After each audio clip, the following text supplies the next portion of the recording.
Legal article on the illegitimacy of kangaroo courts and the failure to protect rights in Chelatur village. The situation described brings to light serious concerns about unlawful practices, including kangaroo courts, failure to protect legal rights, domestic abuse, and violent behavior from individuals acting outside the law. This article explores the legal framework and remedies available to victims of such acts, emphasizing the importance of proper legal recourse and protection under the law. The illegitimacy of kangaroo courts. Kangaroo courts are informal tribunals that operate outside the boundaries of the legal system or illegal under Indian law. These courts lack legal authority and frequently pass unjust and biased judgments, often violating the fundamental rights of individuals. The Indian Constitution provides for a legal and judicial framework under which disputes are to be resolved through recognized courts. Article 14 of the Constitution guarantees equality before the law, and Article 21 ensures that right to life and personal liberty. Often uh, Kangaroo courts often infringe upon these rights by bypassing formal legal procedures. The present case, Selvraj and Babu, along with supporters like Perisami, Manikandan, and Sampad, have resorted to using a kangaroo court to excommunicate family members and enforce their will through threats and violence. These actions are unlawful and punishable under the Indian Penal Code. Failure of family to protect and the role of domestic violence laws.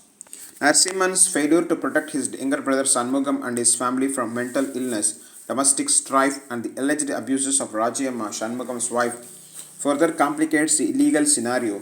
Under the Protection of Women from Domestic Violence Act 2005, any member of a family, regardless of gender, is entitled to protection from domestic violence, which includes physical, emotional, and mental abuse. In this case, Narasimhan and others failed to take the necessary legal steps, such as filing for divorce or police complaints, to protect Shanmugam. The Indian Penal Code also provides recourse under sections like Section 494A, which deals with cruelty to women in marital relationships, and other general provisions related to assault and harassment.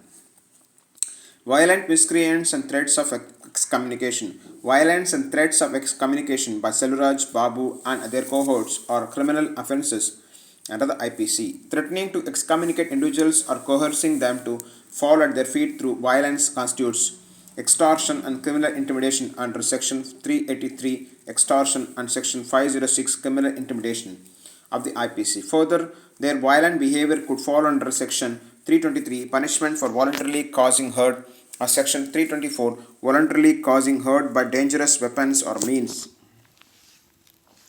Failure to file police complaints in the past. The failure of family members, including Narasimhan, to file police complaints or divorce petitions against Rajyamma raises concerns about favoritism and lack of justice. While divorce is a civil matter governed by the Hindu Marriage Act 1955, failure to act against cruelty or mental illness that affects the relationship can result in long-term harm to the victims. This favoritism by Narasimhan, where Selraj was allowed to divorce and remarry while Shanmugam's situation was ignored, reflects an unequal application of justice within the family.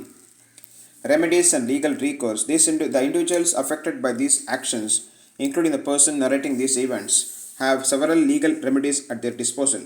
Filing an FIR for assault, intimidation, and threats. Violent behavior from Selvaraj, Babu, and others should be addressed through the immediate filing of an FIR, first information report with the local police under the station under the relevant sections of the IPC, such as sections 323, 324, 383, and 506. Challenging the kangaroo court by any decisions made by the so-called kangaroo courts are void and can be legally challenged in a court of law. The affected party can file a writ petition in the High Court under Article 226 of the Indian Constitution, seeking protection from the unlawful acts of these informal courts. Protection from violence, domestic violence. If there has been any form of domestic abuse, the aggrieved party may seek protection under the Domestic Violence Act, which allows for protective orders, residence orders, and monetary relief. Legal action against excommunication. The threats of excommunication can be addressed by invoking Section 144 of the Criminal Procedure Code, which empowers the authorities to prevent unlawful assemblies that may pose a threat to public order. Conclusion. The ongoing issues in Chelatur village involving violence, unlawful communication, threats, and the perpetuation of favoritism within the family highlight the need for proper legal action.